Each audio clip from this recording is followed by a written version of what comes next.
অব্যবস্থাপনা আমরা দেখেছি। কুমিল্লা, নোয়াখালী, বগুড়া সহ বিভিন্ন জেলায় শিক্ষার্থীদের কোমর বা হাঁটু সমান পানি পাড়ি দিয়ে পরীক্ষা কেন্দ্রে যেতে হয়েছিল এবং শিক্ষা মন্ত্রণালয়ে আগাম কোনো প্রস্তুতি ছিল না। পরীক্ষা বাতিল করার দাবি বা পিছানোর দাবি করা হয়েছিল। সেই সময় সে দাবি তো গ্রহণ করা হয়নি, বরং শিক্ষার্থীদের কিন্তু কটূক্তি করা হয়েছিল এবং শিক্ষার্থীরা তখন কিন্তু এটার প্রতিবাদ জানিয়েছিল। শিক্ষক নিয়োগের ক্ষেত্রে আপনারা দেখবেন যে 5ই আগস্ট মন্ত্রণালয়ের সভায় বেসরকারি প্রতিষ্ঠানের শিক্ষক নিয়োগ এনটিআরসির পরিবর্তে ম্যানেজিং কমিটি বা গভর্নিং বডিকে ক্ষমতা দেওয়ার সুপারিশ দেওয়া হয়েছিল। অর্থাৎ রাজনৈতিক এবং স্থানীয় প্রভাবের মাধ্যমে শিক্ষক নিয়োগের চেষ্টা করা হয়েছিল। পরে সমালোচনার মুখে মন্ত্রী সেটা অস্বীকার করেন এবং বলেন যে এই ধরনের কোনো সিদ্ধান্ত নেওয়া হয়নি। আমরা যদি দেখি যে গণতান্ত্রিক পরিবেশ বা পরিস্থিতির অবস্থা, প্রায় 830টি রাজনৈতিক সহিংসতার ঘটনা ঘটেছে 6 মাসে। 18 ফেব্রুয়ারি থেকে 30 জুন 830টি ঘটনা, যার 770টিতেই বিএনপির সম্পৃক্ততা পাওয়া গিয়েছে। এগুলো বিভিন্ন পত্রিকা এবং বিভিন্ন মানবাধিকার সংস্থার রেফারেন্স আমরা বলছি। এবং প্রায় 6 মাসে বিএনপি নিজস্ব দলীয় কোন্দল, চাঁদাবাজির হিস্সা, দখলদারিত্ব, আধিপত্য বিস্তারকে কেন্দ্র করে অন্তত 273টি সংঘর্ষের ঘটনা ঘটেছে, যাতে 31 জন নেতাকর্মী নিহত হয়েছে তাদের নিজেদের অন্তর্কন্দল। আমরা যদি বিরোধী দলের উপর হামলার ধারাবাহিকতা দেখি, বিশেষত এনসিপির উপর যে হামলাগুলো হয়েছে, নোয়াখালী 6 আসনের এমপি এবং এনসিপির সিনিয়র মুখ্য সমন্বয়ক সিনিয়র আব্দুল হান্নান মাসুদ সহিংসতা কবল এলাকা পরিদর্শনে গেলে হাতিয়া এলাকায় হামলার শিকার হন। ঝিনাইদহ পুলিশের উপস্থিতিতে মুখ্য সমন্বয়ক নাসিরউদ্দিন পাটোয়ারি সহ নেতাকর্মীদের উপর হামলা, আহত হয় 17 জন।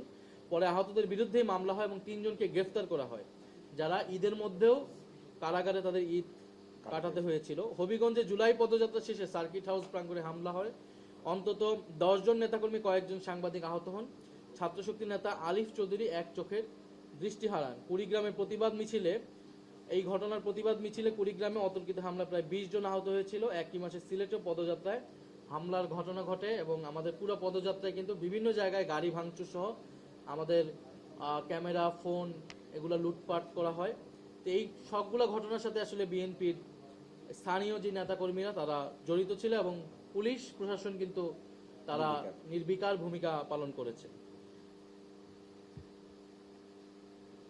আমরা যদি মত প্রকাশের স্বাধীনতার বিষয়টার দিকে দেখে, সবচেয়ে গুরুত্বপূর্ণ একটি বিষয় যেটা এনটিএমসির কথা আমরা জানি যে ফ্যাসিস্ট আমলে এনটিএমসির যে ভূমিকা, সেটার কারণে এই প্রতিষ্ঠানটি সমালোচিত হয়েছিল। বিশেষত নাগরিকদের যে ফোন আলাপে আড়ি পাতা, নজরদারি করা, ইন্টারনেট বন্ধ করার সাথে এই প্রতিষ্ঠানটি সংশ্লিষ্ট থাকার কারণে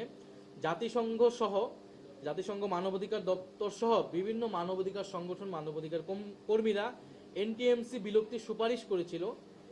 অন্তর্বর্তী সরকার এনটিএমসি বিলুপ্তি করে সেন্টার ফর ইনফরমেশন সাপোর্ট গঠনের উদ্যোগ নিয়েছিল।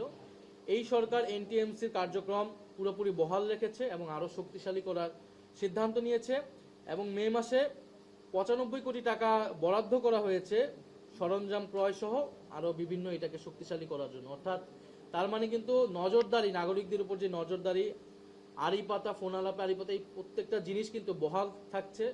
অর্থাৎ গণতান্ত্রিক পরিবেশ এবং মত প্রকাশের স্বাধীনতা, ব্যক্তিগত স্বাধীনতা, সেটার যেই সংকুচিত অবস্থা আমরা ফ্যাসিস্ট আমলে দেখেছি, সেটাও কিন্তু এই আমলে বহাল থাকতেছে।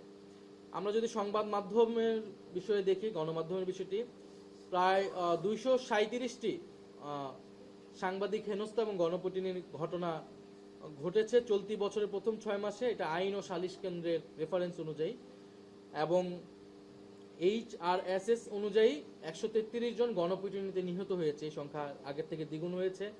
এখন টিভির প্রায় 4 জন সাংবাদিককে বাধ্যতামূলক ছুটিতে পাঠিয়ে চাকরিচ্যুত করা হয়। শাহবাগ থানার ভিতরে দায়িত্ব পালন করলে ঢাকা বিশ্ববিদ্যালয় সাংবাদিক সমিতি অন্তত 10 জন সংবাদকর্মী হামলার শিকার হন, পুলিশ কোনো মামলা গ্রহণ করেনি। হবিগঞ্জেও অনেক সাংবাদিক ভাই বোনেরা আহত হয়েছেন এবং তথ্য ভবনে বকেয়া বিল আনতে যাওয়া চলচ্চিত্রকর্মী এবং শিল্পীরা হামলার শিকার হন। হামলাকারীরা সরকারি অফিসে সিসিটিভি ফুটেজও সরিয়ে নেয়। এই হামলাগুলোর সাথেও বিএনপির বিভিন্ন পর্যায়ের নেতাকর্মীরা যুক্ত। আমরা প্রথম থেকে যেটা বলে আসছি, একদম প্রথম দিন থেকে এই সরকার যে প্রতারণাটা জনগণের সাথে করেছে, সেটা হচ্ছে গণভোটের জনরায় উপেক্ষা করে সংস্কার পরিষদ প্রত্যাখ্যান করেছে এবং গণভোট আদেশকে তারা প্রত্যাখ্যান করেছে। 31 দফার দাবি ছিল সংবিধান সংস্কার কমিশন গঠন, সেদিকে তারা প্রত্যাখ্যান করে কমিটি করেছে সংবিধান সংশোধনের কথা বলছে। ফলে এটা আমরা আজকের বিস্তারিত যাচ্ছি না, আমরা সংসদে এটা বলেছি এই সরকার কিভাবে সংবিধান সংস্কার পরিশোধ না করে জনরায়ের সাথে বিক্রি করেছে। দলীয়করণ, এটা নিয়ে ব্যাপক সমালোচিত হয়েছে সরকার, কিন্তু সরকারের জায়গা থেকে কোনো ধরনের সদুত্তর আমরা পাইনি। আপনারা যদি দেখেন রাষ্ট্রীয় প্রতিষ্ঠানগুলোকে কিভাবে দলীয় ক্লাবে পরিণত করা হচ্ছে। পাবলিক বিশ্ববিদ্যালয়ে উপাচার্য নিয়োগ করা হয়েছে, যার 20 থেকে 19 জনই হচ্ছে দলীয়, এবং দলীয় সংশ্লিষ্টতাই তাদের একমাত্র এবং প্রধান যোগ্যতা। কারণ আমরা দেখেছি যে 8টি বিশ্ববিদ্যালয়ের সার্চ কমিটির সুপারিশ ছাড়াই এবং 3টি স্বায়ত্তশাসিত বিশ্ববিদ্যালয়ে 1973 সালের অধ্যাদেশের সিনেট প্যানেল বিধান এড়িয়ে বিশেষ পরিস্থিতির অজুহাতে নিয়োগ হয়েছে। কিন্তু এখন কিন্তু কোনো বিশেষ পরিস্থিতি নয়, নির্বাচিত সরকার এসেছে, সিনেট প্যানেল বিধান অনুযায়ী স্বায়ত্তশাসিত বিশ্ববিদ্যালয়ে উপাচার্য নিয়োগ হওয়া উচিত ছিল, এবং এই উপাচার্য নিয়োগ যে বিধান সেটিও সংস্কার করার একটা দাবি কিন্তু দীর্ঘদিনের ছিল। ফলে আমরা বিশ্ববিদ্যালয়ে কোনো দেখিনি পরিস্থিতির উন্নয়ন।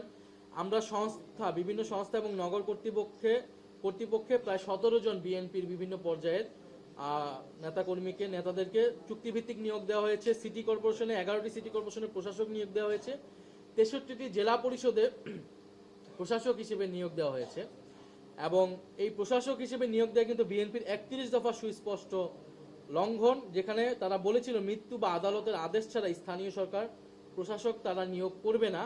এবং আমরা দেখতেছি এই যে বিভিন্ন সেক্টরে রাষ্ট্রীয় প্রতিষ্ঠানগুলোতে নিয়োগ দিচ্ছে, এটা এক ধরনের বিএনপির যারা পদবঞ্চিত এবং যারা কি বলা যায় যে নির্বাচনে যারা হেরে গিয়েছে, এই মনোনয়ন বঞ্চিত এবং পদবঞ্চিত নেতা কর্মীদের পুনর্বাসন কেন্দ্রে পরিণত করেছে এই রাষ্ট্রীয় প্রতিষ্ঠানগুলোকে। আমরা যদি দেখি যে পারিবারিক রাজনৈতিক বিকাশের যে নতুন সংস্কৃতি এই সরকারে এসে তৈরি হয়েছে, সেটা আপনারা জানেন যে জাতীয় ক্রীড়া পরিষদে পূর্ব অভিজ্ঞতা ছাড়াই স্থায়ী কমিটির বিভিন্ন নেতা এবং মন্ত্রীদের সন্তানরা অ্যাডহক কমিটিতে নিয়োগ পেয়েছেন, একজন বিসিবির টেন্ডার এবং পারচেজ কমিটিতেও আছেন। আমাদের বিস্তারিত যে ডকুমেন্ট সেখানে নাম সহ আছে। স্থানীয় সরকার প্রতিমন্ত্রীর পুত্রের কোম্পানিকে বগুড়ার বিভিন্ন উন্নয়ন কাজের ঠিকাদারিত্ব দেওয়া হচ্ছে। নির্বাচনী এলাকার ইউনিয়নের নামকরণেও পারিবারিক নাম ব্যবহারের ঘটনা ঘটেছে, পরবর্তী সমালোচনার মুখে তিনি এটা পরিবর্তন করেছে। জাপানি কোম্পানির বিনিয়োগ প্রকল্পে স্থানীয় অংশীদার স্ট্যালিয়ন ক্যাপিটাল, যার চেয়ারম্যান একজন কেন্দ্রীয় নেতার পুত্র, আপনারা সবাই জানেন আমাদের স্বরাষ্ট্রমন্ত্রী জনাব সালাউদ্দিন আহমেদের পুত্র। উভয় কোম্পানির এত বড় প্রকল্প পরিচালনার পূর্ব অভিজ্ঞতার কোনো প্রমাণ পাওয়া যায়নি। তারপরে তারা সেতু সচিবের সাথে আমরা শুনেছি পত্রিকার মারফতে যে মিটিং করেছে এবং এই সেতু প্রকল্পটিতে তারা নেওয়ার চেষ্টা করছে। এটা স্পষ্টতই কনফ্লিক্ট অফ ইন্টারেস্ট। আমরা সরকারের যদি জবাবদিহিতার জায়গা যাই, চেক অ্যান্ড ব্যালেন্সের যে প্রতিষ্ঠানগুলো ছিল, দুদক, ন্যায়পাল, সুপ্রিম কোর্ট, সেই সবগুলাই কিন্তু দুদকে আপনি যদি দেখেন, দুদকের চেয়ারম্যান দেওয়া হয়েছে। প্রথমত দুদক ছিল না 166 দিন, সবগুলা প্রশাসনে জেলা পরিষদে তারা প্রশাসক দিয়েছে, কিন্তু দুদক একটা প্রতিষ্ঠান যেখানে তারা 166 দিন কোনো ধরনের চেয়ারম্যান দেয়নি। এবং এখন দিয়েছে যিনি হচ্ছেন একজন অবসরপ্রাপ্ত বিচারপতিকে দায়িত্ব দেওয়া হয়েছে। বিদ্যমান সংবিধানের 99 অনুচ্ছেদ অনুযায়ী আপিল বিভাগের অবসরপ্রাপ্ত বিচারপতিকে বিচার বিভাগও পদ ছাড়া লাভজনক পদে নিয়োগ দেওয়া যায় না। দুদক বিচার বিভাগীয় কোনো প্রতিষ্ঠান নয়। ফলে আমরা মনে করি এটা সংবিধানের খেলাপ হয়েছে, তারা লঙ্ঘন করছে। এবং ন্যায়পাল 31 দফায় ন্যায়পাল আর